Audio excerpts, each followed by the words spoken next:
Risk class 4, an investor who accepts a fair degree of risk to the interest rate, okay? So again, they have to borrow, they have to get the mortgage like the vast majority of people to get the property. Again, in terms of cash flow, they're possibly a little bit worried about vacant periods, so they want a guaranteed income, guaranteed rent. They're not so worried about the mortgage costs. They accept that the mortgage rates could go up or down, and they're prepared to accept that, you know, if it goes up, they'll be a little bit out of pocket in the same way as if it went down. There'll be quids in, they'll have a few more quid. And again, the maintenance cost variable, not too worried about that. Know plenty of people, know, you know, a gas man and electrician, and feel that if anything went wrong, they can cover it themselves, yeah? So that is risk class 4. Now, we start getting into the slightly risky areas. So risk class 5 is a bit of a leap of faith. This is the investor who all of a sudden isn't worried about the guaranteed income. They're savvy enough and have more cash flow. They feel they earn more than they can spend anyway. So if they did have an extended period when the property was untenanted, they can cover that, not a problem to them. They would still have sufficient cash flow to meet all their overheads. So the rental isn't guaranteed on this one. They're still a little bit weary about a mortgage payment. While they accept that the property might not be tenanted, they don't want to go onto a variable rate just in case. So they're going to go for the peace of mind of a fixed payment. They know exactly what they're going to be paying. And finally, they don't want the hassle of maintenance, so they're going to go for a maintenance contract at a fixed amount. So basically, their costs are fixed. They know exactly how much they're going to be paying out every month. They know they can afford to make that payment. The main variable to them is whether the property is tenanted or not. Obviously, if it is tenanted, then they're doing good.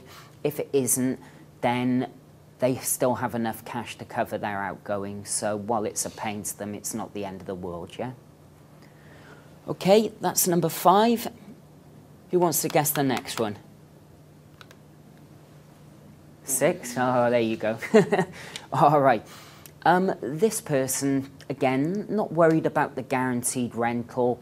They're prepared to accept that they can, you know, have periods of emptiness to not have money coming in that they can get through because they've already got enough cash flow. Again, they earn more they can spend, so it's not a worry to them. They're a little bit wary about mortgage rates going up, so maybe they take the peace of mind of a fixed rate mortgage.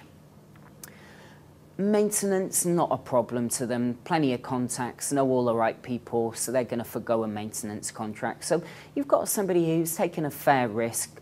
You know, they don't know that their property is going to be tenanted. They don't know what could go wrong with the property. The one fixed cost they've got is the mortgage payment. They know exactly what that's going to be every month. And then finally, we go on to risk class 7. This is where AJ would describe himself. He says this risk class 7 is the future millionaire. So, class 7 of risk.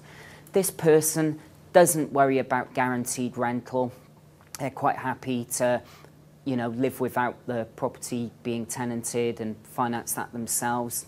Not worried about the mortgage cost in that the mortgage rate could go up or down. They're quite happy to take that risk on board, and not worried about the maintenance. They'll address maintenance as and when. So they've got no guarantees that the money's going to be coming in the door.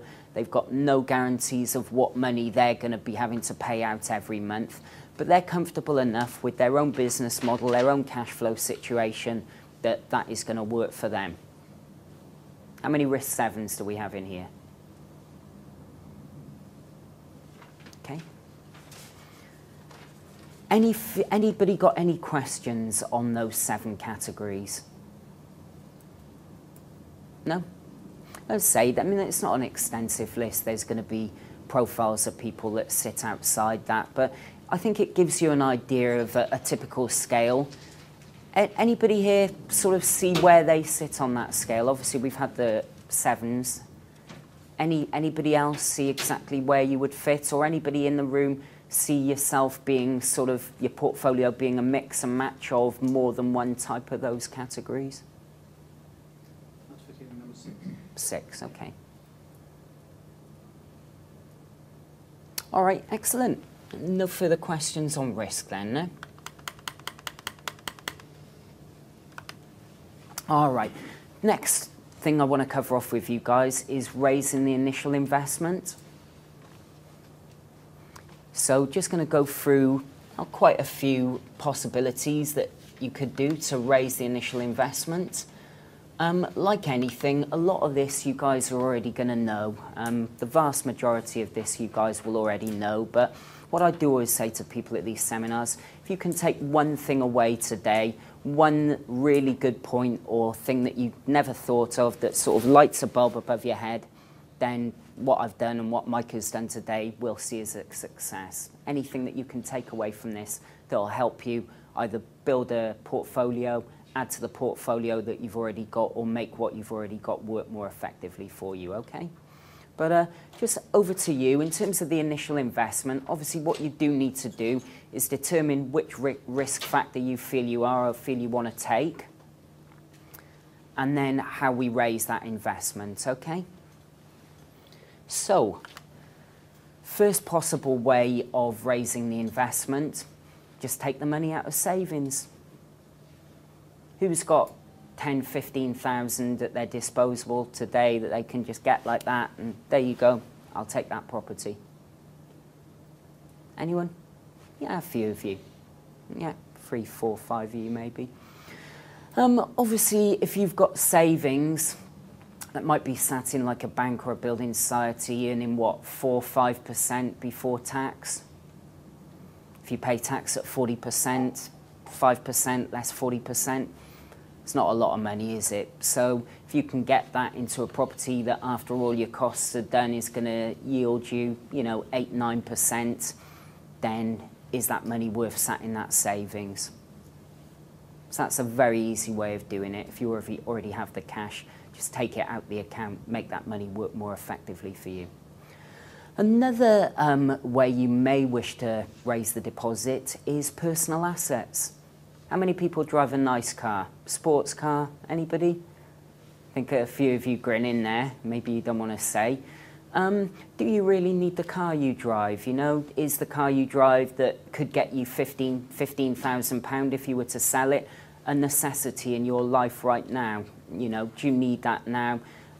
Jewellery, any old collections of things sat in the attic that you could maybe sell for a few £1,000s, any antiques, any personal asset that would help you raise a reasonable amount of money that you can then invest to make more money that isn't that important in your life. Look at what you can sell on eBay. How many people here use eBay? Sorry, I probably shouldn't swear because this is on camera. Have you seen some of the stuff they sell on eBay? My God, who buys that stuff, huh? There you go. But end of the day, there's always things that you may not be that important to you that you could dispose of that would give you that initial investment, yeah? Endowment policies. How many people in here had endowment mortgages back in the late 80s or early 1990s who haven't got compensation from their endowment provider and have still got that running? Again, something like an endowment policy. This doesn't constitute any kind of financial advice, but it's something that you can look into if you've got an endowment policy running. Speak to a financial advisor. Obviously, don't go and surrender it on the basis that some dodgy guy called James from Cardiff told you to cash it in. But, it may not be performing as well as you hope, and the return that you're getting on what you're paying with a bit of life cover bundled on, it may not be worth keeping. It might be a great way of surrendering it, getting a lump sum, and again, using that money to work for you and make more money. Okay?